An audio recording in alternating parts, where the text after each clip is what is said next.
시간에 듣는 간증이 너무 은혜가 풍성합니다.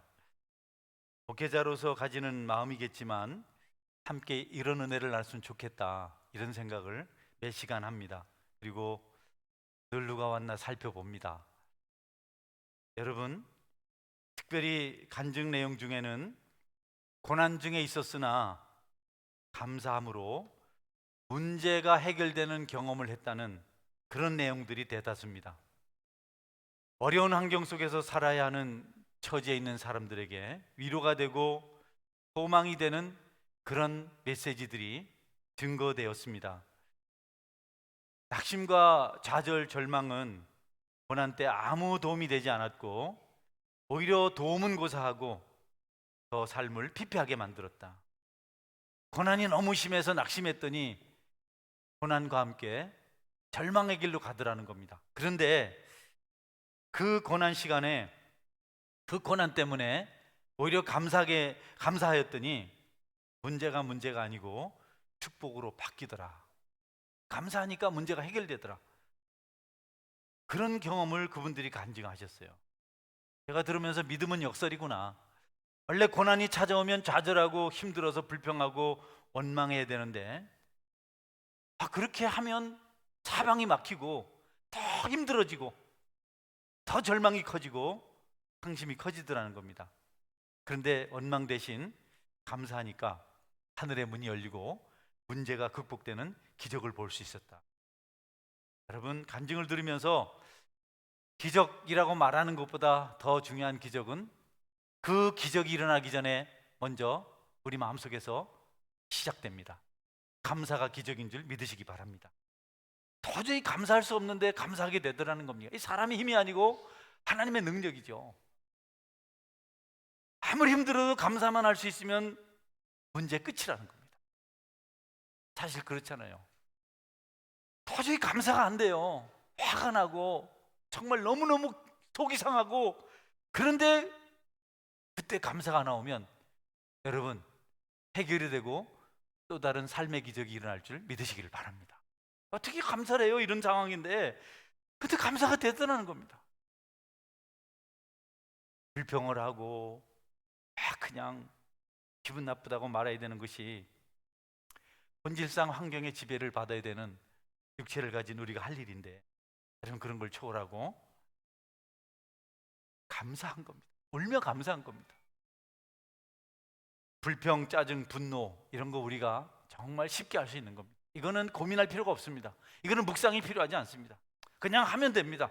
그런데 여러분, 그 결과는 다 참담해진다는 거죠. 더 비참해지고 더 처절해진다는 겁니다. 사람이 성향이 본질상 여러분 이 묵상이 되고 뭐 이렇게 감사하고 그런 부분이 많지 않아요. 누군가를 이해하고 동정하는 그런 중심이 아주 우리에게 적습니다. 아주 성숙한 사람들이 그렇게 할 수 있죠.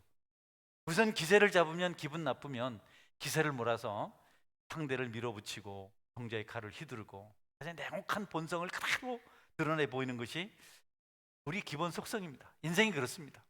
흠을 찾는 것이 익숙해지고 그리고 불평하는 데 익숙한 것이 우리 모습입니다. 그런데 여러분, 그런 감정대로 기분 내키는 대로 할 수밖에 없는 우리 본성을 절제하고 감사할 수 있다면 여러분 기적이 이루어진 겁니다.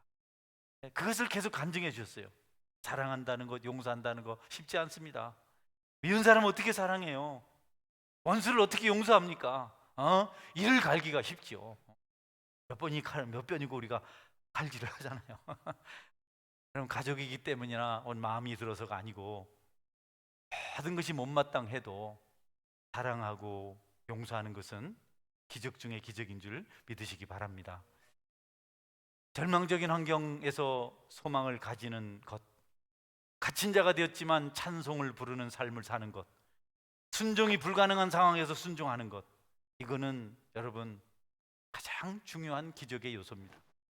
그 일이 이루어져야 그 다음에 삶의 현장에서 두 번째 기적을 경험할 수 있습니다. 우리가 소위 기적이라고 축복이라고 말하기 좋아하는 것, 육체적으로 경험할 수 있는 것들은 먼저 영적으로 우리 심령에서 기적을 체험해야, 순종이라든지 감사라든지 찬송이라든지 기도라든지 이런 것이 일어나야 불가능한 환경 속에서 그걸 해야 그 다음에 우리가 너무 그리워하고 좋아하는 축복이라는 것이 우리 삶 속에서 일어난다는 겁니다. 그것이 전제되지 않으면 하나님의 축복은 하나님에게서 나타나지 않습니다.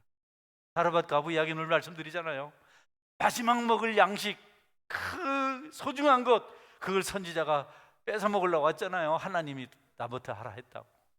이런 일 어디 있습니까? 이런 진짜 라이크 독 같은 일이 어디 있어요? 그런데 여러분, 사르밧 과부가 순종을 하거든요. 순종을 해요. 그런데 여러분, 그 순종의 기적이 있은 다음에 두 번째 기적이 찾아왔습니다. 통에 가루가 닿지 아니하고 병에 기름이 닿지 아니하기를 하늘에서 비가 내려서 땅에 곡식이 추수될 때까지 지속되었습니다. 할렐루야. 여러분, 기적은 그냥 탁 나타나는 겁니다. 가나 혼인 잔치집 막 잔치의 영웅이 최고가 되는데 포도주가 뚝 떨어졌어요. 이거 절망적입니다. 그래서 예수님에게 어머니 마리아가 말합니다. 혼인잔치집에 포도주가 떨어졌습니다. 여인이여 나와 무슨 상관이 있나이까? 한마디로 그냥 예수님 잘라버렸어요. 그런데 마리아가요, 종들에게 예수님 뭐라고 말씀하시니 순종해라. 예수님께서 결례를 따라 세워둔 도랑아리 6에 물을 채우라. 6통두는 5개인가 5통두는 6개인가 채워라. 애가 아니 지금 포도주가 없는데 물을 왜 채우라 그래요? 그 큰 통에다가. 근데 종들이요 순종을 해서 물을 갖다 채웁니다. 끼지도 않죠. 포도주가 없는데 물 장난합니까 지금? 그래서 순종했습니다. 말도 안 되잖아요. 그리고 다음번엔 더 기가 막혀요. 떠다가 연회장에 갖다 주라. 연회장은 연회를 총 관리하는 책임자거든요. 물을 떠다가 연회장 갖다 주라는 불난집에 붙이시라. 지금 포도주 없어서 그런데 물 갖다 주면 여러분 열받잖아요. 그런데요 종들이 하는 겁니다. 그랬더니 그 물이 포도주로 변한 줄 믿으시기 바랍니다. 먼저 순종이라는 심증적인 기적이 있은 다음에 그 다음에 현실적인 기적이 나타납니다. 그래서 그 잔치집에 온 손님들이 이구동성으로 이 잔치집은 이상하다. 다른 잔치집에 가면 먼저 좋은 포도주고 취하게 만든 다음에 나쁜 포도주 갖다 주는데 이 잔치집은 나쁜 포도주를 먼저 주고 좋은 포도주를 나중에 준다. 예수님이 만들어준 포도주가 최상급의 포도주였어요. 여러분, 사람들은 술 취하면 술인지 물인지 구별이 안 되더라고요. 제가 어릴 때 살았던 고향은 활석이라는 것, 하얀 돌이 있어요. 분필같이 써지는 게 있습니다. 우리는 고운돌이라 곱돌이라 그랬거든요. 활석이라 그래요. 그런데 동양에서 제일 많이 생산이 되는 곳이에요. 광산 지역이죠. 거기 가서 이제 일을 하고 오는 노동자 형님이 우리 동네에 있었는데 날마다 술을 마시고 오세요. 그러면 주막의 주인 아주머니가 이제 그만 마시고 가라고 자꾸 더 달라면 나중에 주인 아주머니가 물을 한 사발 갖다 줍니다. 그러면 그걸 물 한 사발을 벌컥벌컥 마시고 술 마신 것처럼 맛있다 이렇게 합니다. 술 취한 사람 물도 구별을 못해요. 어쨌든 여러분, 술 취한 다음에 나쁜 거 주는 것이, 술 취한 사람에게 나쁜 거 하는 것이 인생의 모습인데 이 잔치집은 이상하다.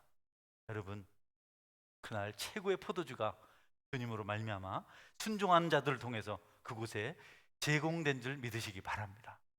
오병이어 기적이 일어난 벳세다 들판은 어떻습니까? 어린아이가 도시락을 아끼고 정말 먹어볼 거라고 보리떡 5개, 물고기 2마리, 짭짤한 그 반찬되는 2마리 다 담아가지고 있었는데, 여러분 이거 얼마나 귀해요. 아이들 그런 거 소중하잖아요. 자기 거 배고플 때 먹으려고. 아들이 어릴 때 같이 저쪽에 홈밭인가요? 홈플러스 뒤에 큰 목욕탕에 늘 토요일 날 이렇게 같이 목욕 갔어요. 그럼 내가 등을 그때 많이 밀어줬는데 요즘 밀어달라면 안 밀어주더라고요. 그런데 꼭 끝나면 거기 백반석에 꾼 계란이라는 게 있어요. 아빠 이거 하나 먹고 싶어. 사서 줍니다. 우유, 포머스트, 빙그레 포머스트 아십니까? 바나나 우유. 홈플러스 가서 하나 사면 한 손에는 계란, 한 손 우유를 딱 들고 있으면 내가 목이 말라가지고 그래서 뺏어가지고 마신. 그러면 보니까 눈물을 주르륵 흘리고 있는 거예요. 왜? 이랬더니 아빠가 집에 가서 계란하고 이거하고 먹을래? 아빠가 다 마셨잖아요. 그래서 안 주고 그렇게 소중한 거를 이 아이가 예수님께 갖다 드렸어요. 여러분, 그게 모든 줄인 자들에게 넉넉히 먹게 하고 12강줄이 남은 기적의 출발이 되었습니다. 여러분, 기적을 원하시거든, 여러분이 바라시는 삶의 현장에서 기적을 보고 싶거든, 여러분이 먼저 영적인 기적을 경험하시길 바랍니다. 할렐루야. 도저히 상황이 아닌데 할 수 있는 것이 기적입니다. 그런 간증을 계속 하셨어요. 너무너무 놀랍습니다. 그런데 제가 들은 간증 중에 정말 은혜가 되는 간증은 구원의 은혜에 대한 간증이었어요. 멕시코에 가신 선교사님 한 분이 사고를 당해서 수술했는데 잘못돼서 그 악화돼서 완전히 다 상했어요. 장기가 끝나버렸습니다. 그래서 의식을 잃고 중환자실에 입원했는데, 여러분, 현실 세계에서는 죽을 수밖에 없는 절망적인 환경이었는데 그가 또 다른 의식 속에서 삶을 산 겁니다. 그걸 간증하더라고요. 이제 완전히 중환자실에 누워서 아무것도 못하고 그냥 끝장난인 끝인데 다 죽는다 했는데, 그분이 경험한 또 다른 의식 속에서의 삶은 악한 자들과 영적 전쟁이었습니다. 악한 자들이 자기를 그냥 똥으로 삼아가지고 이것저것 시키는데 못하겠다라는 겁니다. 다시 갇혔는데 어찌어찌 그렇게 진행되다가 심판대에 섰어요. 마귀가 막 송살하는 겁니다. 근데 이 선교사님 지은 죄를, 그 추하고 더러운 죄를 도저히 자신이 들어도 심판을 면할 수 없는 그런 너무 악한 죄를 다 송살하는 마귀가 이런 죄 저런 죄 지었다고 막 꼼짝없이 그냥 심판받을 생각만 하고 있었는데, 예수님이 죄 없다, 죄 아니라 그러시는 거예요. 마귀가 막 난리치는 겁니다. 아니 왜 죄가 아니라 하냐? 내가 아니라면 아니다. 근거가 뭐냐? 도대체 뭐 때문에 죄가 없다고 말하냐? 응? 날 믿는 믿음은 모든 죄를 상세하고 없이 한다. 할렐루야. 어떤 죄도 다 믿음 안 하면 끝이. 근데 그 선교사님이 정말 십자가의 은혜, 주님의 보혈의 은혜, 그것이 너무 감사하고, 그렇게 그 은혜가 놀라운 것인지. 여러분, 놀라운 간증이죠. 예수님 믿으면 마귀가 송사해도 소용없는 용서의 은혜가 믿는 자들에게 임할 줄 믿으시기 바랍니다. 믿음이면 된다는 겁니다. 믿으면 얼마나 간증이 실감이 나는지. 어떤 죄도 어떤 송사도 심판대에서 믿음 하나로 끝이 나는 겁니다. 여러분, 예수님을 여러분의 구원자로 믿으시기를 주의 이름으로 축원합니다. 나를 위해 십자가에 죽으신 그분을 믿는 것이 그렇게 큰 능력인 겁니다. 우리는 아무것도 아닌 것 같지만, 너무 쉽게 생각하지만 그것이 큰 능력인 것을 심판대 앞에서 그분이 의식 속에서 경험했다는 거예요. 그리고 깨어나고 안전하게 치료되어서 쉽게 간증을 하시더라고요. 여러분, 우리가 용서받고 천국 가는 것은, 심판대 앞에서 죄가 없어지는 것은 예수님을 믿는 것이 유일한 길입니다. 십자가 길만이 그 길입니다. 다른 거 없습니다. 어떤 것도 덮을 수가 없는 죄를 예수님 믿으면 해결된다고 하니까 얼마나 좋아요. 어떤 사람이 학교에 불이 났어요. 중학교가 막 불타니까 사람도 안타까운데 이 사람 좋아서 박수를 치고 막 너무 기뻐하는 겁니다. 왜 그러냐 했더니 내 성적표 불타는 게 너무 기분 좋다는 겁니다. 과거가 다 없어지는 게 너무 좋아서. 여러분, 죄가 용서되는 것이 얼마나 좋습니까? 예수님의 이름, 그분의 능력이 저와 여러분의 죄를 사하고 천국 백성이 되게 하신 것 감사하시고 믿음을 견고히 하시기를 주의 이름으로 축원합니다. 바울과 실라가 감옥에 갇혔어요. 꼼짝없이 매 맞고 죽게 생겼습니다. 그런데 여러분, 기도했어요. 감사했어요. 찬양했어요. 말도 안 되잖아요. 감옥에 있는 사람들이 감옥에 들어가면 불평한다 그래요. 나 죄진 거 없는데 이 정도 죄 안 진 사람 어디 있다고 막 불평을 너무너무 한답니다. 그런데 바울과 실라는 불평하지 않았어요. 정말 불평해야 되는데 불평하지 않고 감사했습니다. 찬송했습니다. 기도했습니다. 할렐루야. 이게 기적입니다. 여러분, 억울하다고 너무 하소연하지 마십시오. 너무 슬프다고 괴로워하지 마십시오. 왜 이렇게 인생이 고난스럽냐고 그렇게 불평하지 마십시오. 그럴 때 여러분이 감사할 수 있다면 찬송할 수 있다면 거기에서 기적이 일어날 줄 믿으시기 바랍니다. 옥토가 무너졌어요. 쇠사슬 하고 착고가 깨졌어요. 뭐 쇠고랑 발 채워놨는데 깨졌지. 쇠사슬 묶었는데 다 끊어졌지. 옥토 무너졌지. 여러분, 자유입니다.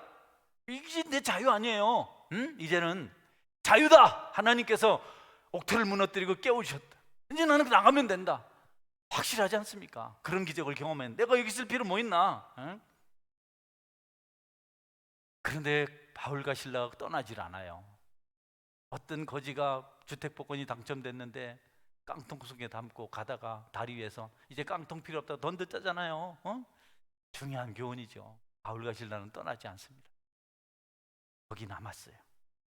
여러분, 하나님의 기적을 일으킨 현장에서 구원의 역사가 일어납니다. 아멘. 간수가 죽으려고 하는데 바울이 말려요. 내 몸을 상하지 마라. 우리가 다 여기 있다. 간수가 깜짝 놀랍니다. 다 도망친 줄 알았는데 왜 안 가고 있는지.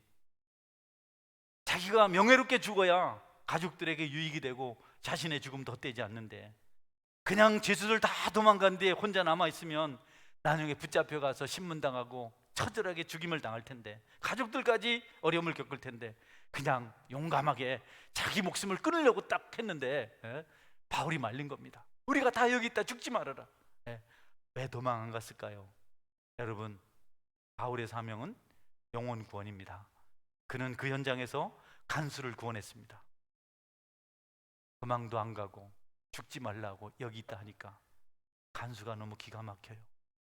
도대체 내가 죽어야 되는데 안 죽으면 우리 가정에 어려움이 찾아오고 나도 불명예를 안고 그냥 비참하게 죽게 될 텐데 선생이여, 내가 어떻게 하여 구원을 얻으리까?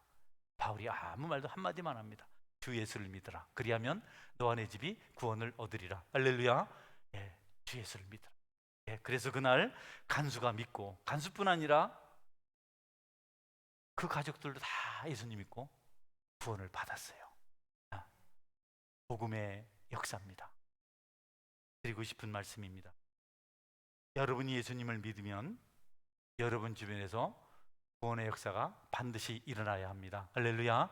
반드시 가족이 믿고 그런 파급이 일어나야 돼요. 하나님 말씀은 살았고 운동력이 있습니다. 근데 여러분 주변에서 믿는 사람이 발생하지 않으면, 여러분 가족이 믿지 않으면 여러분 책임이에요. 제가 늘 새벽마다 기도할 때마다 교회 나오는 성도보다 믿지 않는 가족의 수가 훨씬 더 많아요. 3배나 많아요. 3배나. 혼자 믿고 3사람 안 믿고, 혼자 믿고 4사람 안 믿고, 혼자 믿고 5사람 안 믿고, 이런 분이 너무 많아요. 문제 있다고 봐요. 여러분, 가족이 믿지 않는 부분을 두고 있으면 안 됩니다. 저희도 구남매거든요. 간증입니다. 구남매인데 다 믿었습니다. 할렐루야. 큰형님이 천주교 믿었지만 제도가 잘못됐긴 했지만 천주교에도 구원이 있는 것을 역사가 말해주고 있습니다. 지도자들이 잘못해서 교리를 말하고 교황 무엇을 말하지만 그래도 그 안에 예수님이 계셔서 그 중에서도 예수 믿고 천국 간 사람들이 많습니다. 중세 시대도. 할렐루야. 아멘을 안 하시네. 안 믿는 것 같아. 천주교 좋다는 얘기가 아니고 거기도 복음이 있습니다. 예수님이 있습니다. 우리 구남매 믿었죠. 아버지 믿었죠. 내 한 사람 믿음 때문에 그런 기적이 일어났어요. 참 아멘 안 해라 이분들이. 하도 많이 들어서 그렇나? 딴 생각하나? 여러분, 그렇지. 결혼한 파트너들 다 믿었죠. 아이들 믿었죠. 아멘 좀 해봐요. 응? 오늘 이럴 때 김동기 사님은 아멘 안 하노? 이럴 때 여러분, 정말 말이죠. 자꾸 그런 역사가 일어나야 돼요. 제가 구역 대신방을 하는데 거의 새 가족이죠. 그런데 그분이 그런 간증이에요. 내 친구가 있는데 예수 믿으라고 하니까 그러니 너무 신기하게도 하나둘 절을 정리하고 있답니다. 절도 끊고 절에 관계된 사람들도 끊고 이런 걸 하나 정리하고 신기하다고. 아마 성탄절 좀 나오겠다 그래서 빨리 오라 했더니 내가 성탄절에 나와서 은혜 받았기 때문에 그 사람들 성탄절에 나올 거라고 확실한 신념을 가지고 있더라고. 여러분 주변에서 구원의 역사가 일어나기를 주의 이름으로 축원합니다. 안 믿는 가족이 있는 분들은 눈물로 기도하세요. 기분 나빠도 들으세요. 여러분 문제 있어요. 내가 혼자 하면 또 나를 욕할 것 같으니 따라하세요. 안 믿는 가족이 있는 건 내 문제다. 네. 아멘. 그래요. 믿는 사람은 아멘하고 안 믿는 사람은 안 해요. 여러분, 그냥 간수가 믿고 간수 가족이 다 믿었어요. 그 엄청난 말씀의 역사죠. 복음의 역사죠. 고넬료도 마찬가지죠. 백부장 고넬료 이방인인데 베드로를 모셔다가 복음을 듣고 구원을 받는데요. 고넬료가 자기 친지들 가족들을 다 데려왔는데요. 그때 그 사람들이 다 예수님 믿고 세례 받았다고 성경에서 기록하고 있습니다. 한번 볼까요? 성경 말씀을. 네. 사도행전. 이에 베드로가 이르되 이 사람들이 우리와 같이 성령을 받았으니 누가 능히 물로 세례를 베품을 그 말이요 하고 아멘. 명하여 예수의 그리스도의 이름으로 세례를 베풀라 하니라. 그들이 베드로에게 며칠 더 머물기를 청하니라. 아멘. 네. 그 가족이 다 구원받았어요. 여러분, 우리가 그렇게 가족 구원에 대해서 큰 관심, 경제적인 문제, 공부 문제, 뭐 애들 이해하는 문제, 남편 이해하는 문제, 이런 데 너무 관심이 많아요. 우리는 복음의 역사를 맡고 있습니다. 사도 바울은 고난의 현장에서 도망치지 않았어요. 또 다시 붙잡히면 죽을 텐데 거기 복음의 역사를 기대하면서 간수에게 복음을 전했습니다. 그리스도인의 삶의 현장에는 고난의 흔적이 있어야 됩니다. 필연적입니다. 아픔이 있어야 돼요. 예수님이 머무는 곳마다 고난이 있었습니다. 고난의 절정은 겟세마네 동산이었습니다. 그분은 그곳에서 피 흘리며 기도하셨습니다. 제자들에게 버림을 당했고 군병들에게 붙잡혀 갔습니다. 십자가에 못 박혀서 손과 발이 피로 물들었고 옆구리는 창에 찔려서 긴 상처를 남겼습니다. 그런데 그곳에서 우리 예수님은 그 고난을 대가로 구원의 역사를 완성하셨습니다. 할렐루야. 겟세마네 동산과 반대는 에덴 동산입니다. 모든 게 다 좋습니다. 다 있었습니다. 그런데 여러분, 아담은 거기서 하나님 말씀을 어기고 타락했습니다. 고난 없는 영광이 없습니다. 고난 없는 축복이 없습니다. 고난이 찾아오거든 은혜가 임할 줄 믿으시기 바랍니다. 여러분이 고난을 당하고 억울하게 아픔을 당할 때 하나님의 축복이 임할 줄 믿으시기 바랍니다. 현재의 고난은 장차 우리에게 나타날 영광과 좋게 비교할 수 없도다. 고난이 기도고 고난이 찬송이고 고난이 감사라고 그렇게 간증하더라고요. 고난이 없었으면 어떻게 찬송했을까? 고난이 없는 찬송이 어떻게 하늘나라에 상달되었을까? 고난이 없는 기도가 어떻게 하나님을 들으실 수 있는 기도가 됐을까? 고난이 없는 감사가 어떻게 감사가 될 수 있을까? 돈 있고 뭐 잘 돼서 감사하는 거야 누구나 다 아는데 고난 속에 감사할 수 있는 것은 하나님의 자녀들의 특권이 아니겠습니까?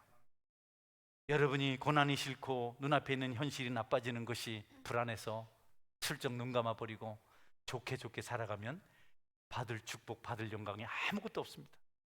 여러분, 영혼 살리기 위해서 도망칠 수 있는 자유자 될 수 있는 기회라도 포기하고 기꺼이 감옥대에 앉아 있었던 바울의 그 성숙한 신앙을 여러분이 반드시 본받으시기를 주의 이름으로 축원합니다. 반드시 그렇게 살아야 돼요. 신앙생활은 편안한 것이 아닙니다. 고난을 극복하는 능력입니다. 고난을 이겨내는 힘입니다. 그것이 신앙입니다. 하나님께서는 감사하는 자들을 좋아하세요. 정말 그들을 기뻐하십니다. 감사할 수 있는 환경 아닌데 감사하는 사람. 앞에도 말씀드리지만 감사가 있으면 기적은 일어납니다.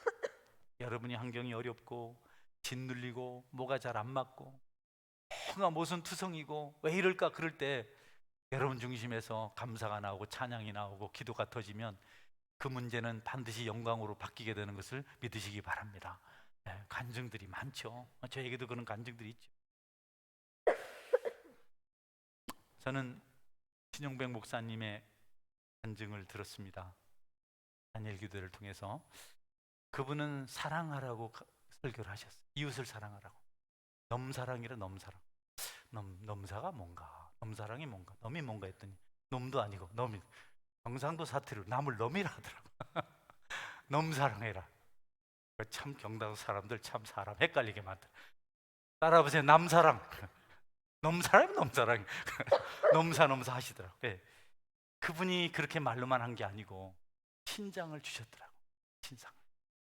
여러분, 내 신장을 어떻게 남에게 모르지만 내 신장을 가지고 건강해 되면 좋겠다. 그래도 주면서 예수 믿게 해달라 기도하고, 여러분, 결국 신장을 받은 그 젊은이가 예수 믿었고 그 가족이 예수 믿어서 4명이 천국 백성이 되었다고 합니다. 할렐루야. 복음의 역사죠. 놀랍잖아요. 신장 하나 준 것, 그것도 귀한 일이지만 그 일을 통해서 가족 4명이 구원을 받으니까 교회 와서 감사 인사를 했다 하고, 놀랍습니다. 여러분이 고난을 이기고 손해를 감당하고 환난을 이겨내고 그런 가운데 감사하면서 복음을 따라 살아가면 반드시 주변에서 구원의 서정이 이루어져 가는 것입니다. 필연적이죠. 예루살렘과 온 유대와 사마리아와 땅끝까지 이르러 내 증인이 되라 말씀하셨는데,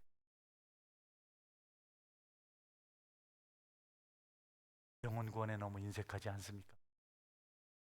너무 신앙생활을 편안하게 하시려고 하지 않습니까? 예수님 십자가에 못 박히셨고 우리 때문에 고통당하셨다고 고백은 많이 하는데 우리는 전혀 그런 것에 매력을 느끼지 못합니다. 고난 다음에 찾아올 영광에 대한 기대가 없습니다. 바울은 그런 일에게 분명히 분명한 사실을 말씀해 주고 있습니다.